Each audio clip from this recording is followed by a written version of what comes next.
This is the Lone Crater YouTube. We hope this video helps.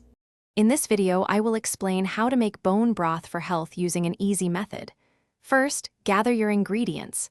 You'll need about 2 to 3 pounds of bones, a few carrots, celery stalks, and an onion. Don't forget a tablespoon of apple cider vinegar. It helps draw out minerals.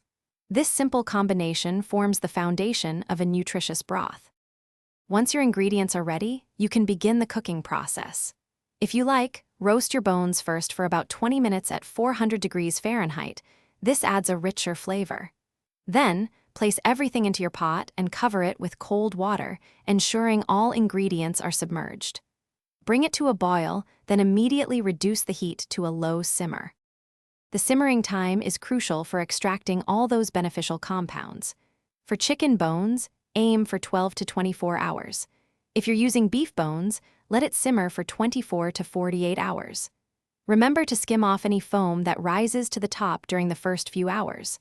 Once done, carefully strain the broth through a fine mesh sieve, discarding the solids. After straining, let your delicious bone broth cool completely before storing.